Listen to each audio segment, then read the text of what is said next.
Mike Purse.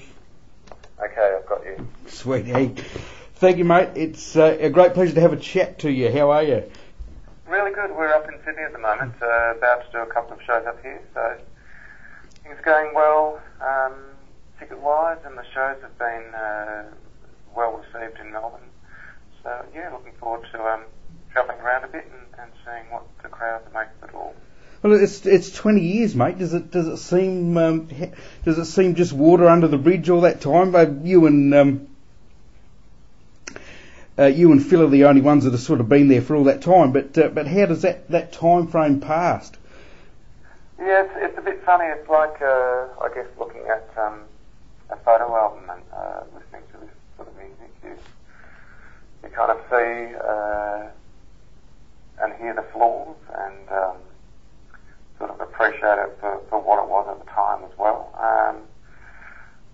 It's difficult for me as a singer to sort of listen to this record without sort of focusing on that side of things. I'm much happier to sit back and listen to the volume 3, the B-sides and the rarities, and the songs that were recorded in the bedrooms around the country on 8 tracks and 4 tracks, and I seem to enjoy them for all their charm and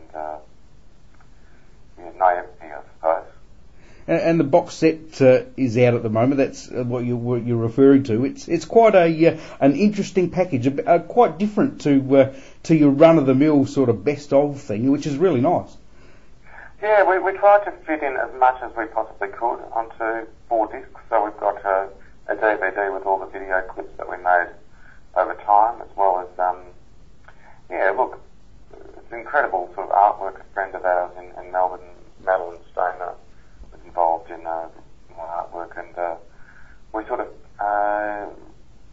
she gave us free rein to choose the images that she had at the time, and we've done that, and it's packaged up beautifully.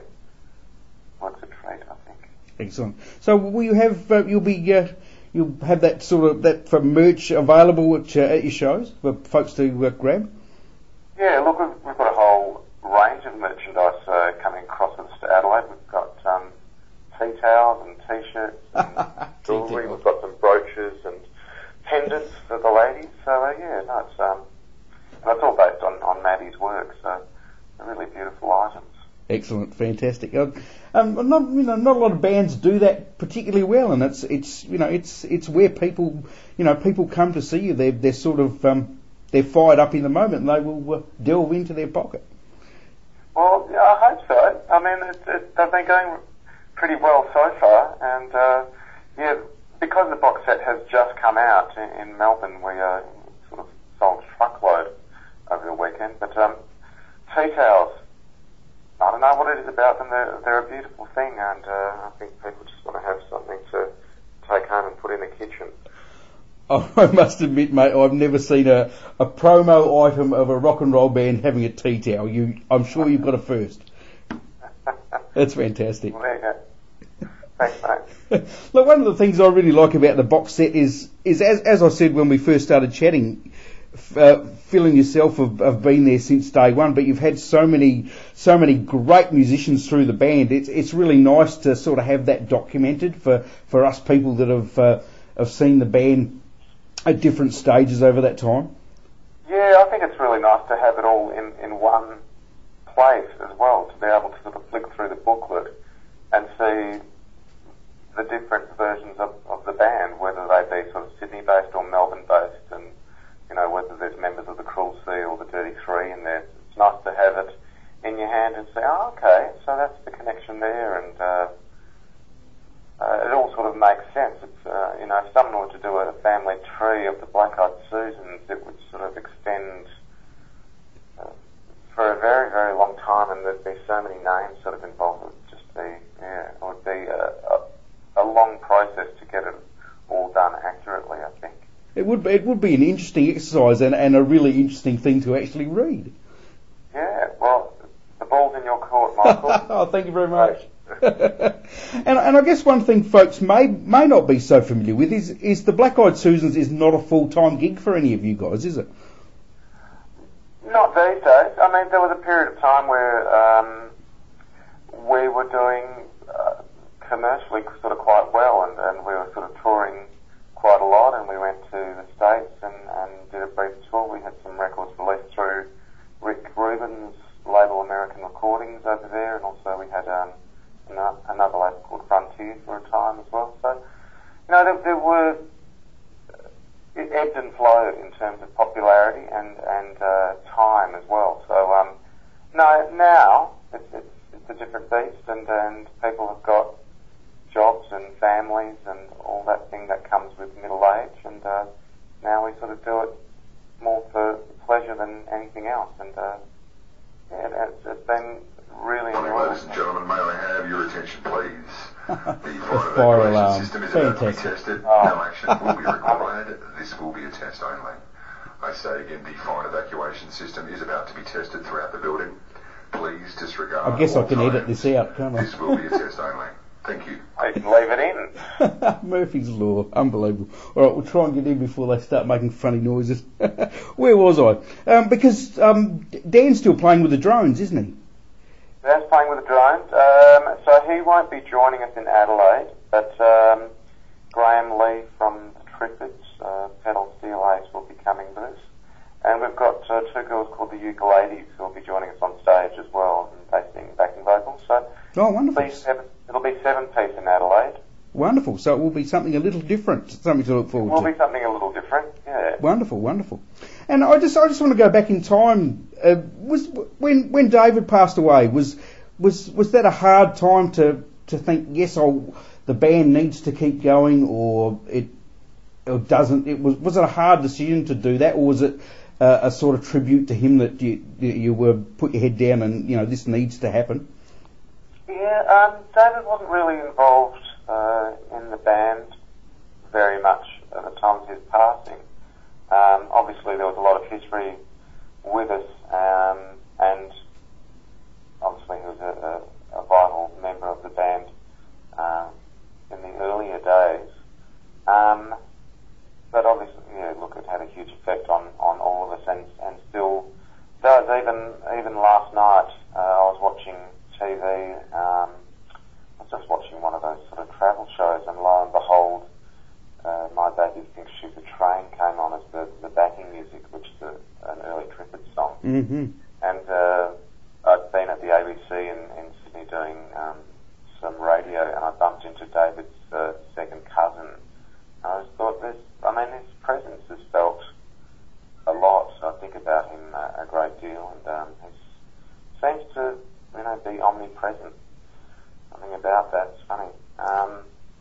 Look, and I think, as far as sort of motivation, do we sort of need to continue? I don't know how much that was sort of thought about.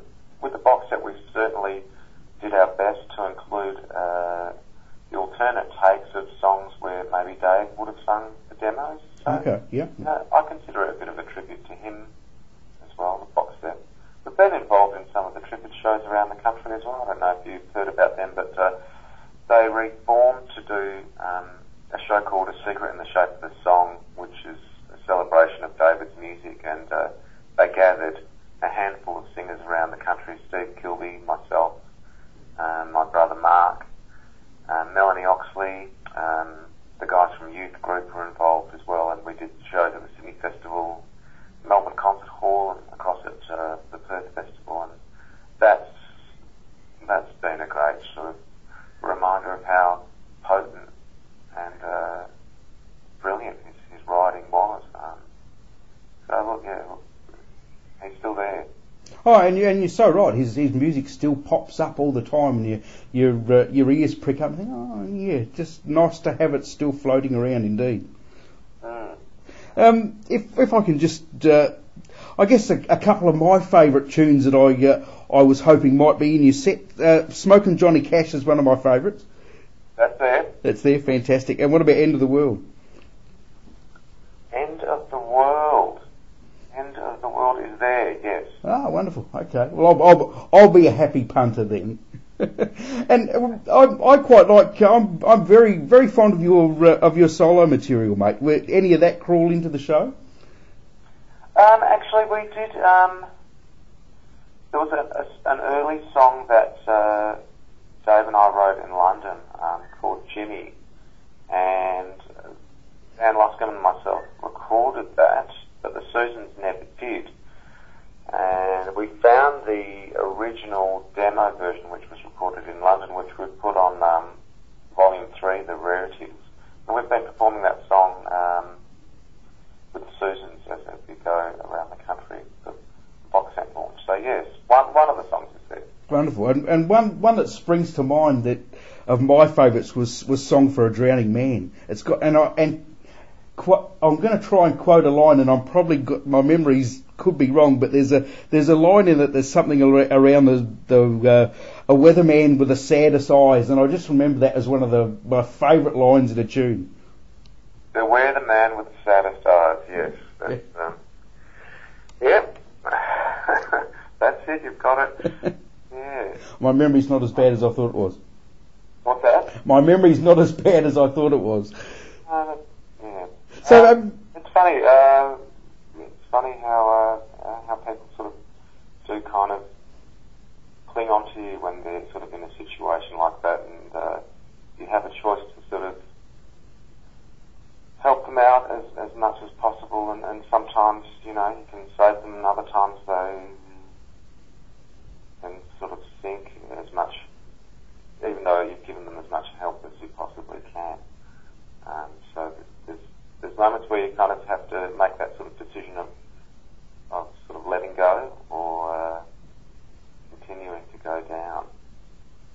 Indeed. Well, you're heading. You're as you said, you're great success in Melbourne and Sydney so far, but you're heading to see us folks in Adelaide very, very soon. So that's great news. Going to Norwood. Do you know much about the Norwood? The Norwood is a great little venue, mate. It's maybe 300 people tops, but it's just got a great atmosphere. It's small enough to be intimate, but it's big enough to get the crowd going. I think it's a really nice size. It works well, and most of the bands that have played there before are quite happy to come back again. So it's got a very good reputation. What do you think, Michael? Will we get a crowd? I certainly hope so. From what you're saying, there seems to be a groundswell of interest in the band, I guess, for the box sets. And I've seen some press kicking around in Adelaide, so hopefully people's ears have pricked up and they'll come and see what they maybe come and see maybe what they've, in some cases, what they've missed for 20 years, or hopefully in lots of cases come and enjoy what they've seen over all that time. Fingers crossed. I hope so. I really like to see some familiar faces in Adelaide. I'm looking forward to it. All right, Rob. Great pleasure to talk to you. Thank you very much. And I will certainly be there and looking forward to it indeed. Brilliant. Thanks, Michael. Before I go, can I get you to do a quick tag for the show for me? Absolutely. The show is called Sitting in a Bar in Adelaide. Sitting in a bar in Adelaide? Yeah. If you can do me just a quick tag, this is Rob blah blah blah, you're listening to, or words to that effect, would be wonderful. Sure. Go for your life. This is Rob Snarky from the Black Eyed Susans, and you're listening to Sitting in a Bar in Adelaide. Thank you, Rob. I was there with you. Thank you, mate. As I said, great pleasure, and look forward to the show. I hope you have a full house, and I hope the box set does huge things. Thanks, Michael. All the best. Cheers, mate. Thank you. Bye-bye. Bye.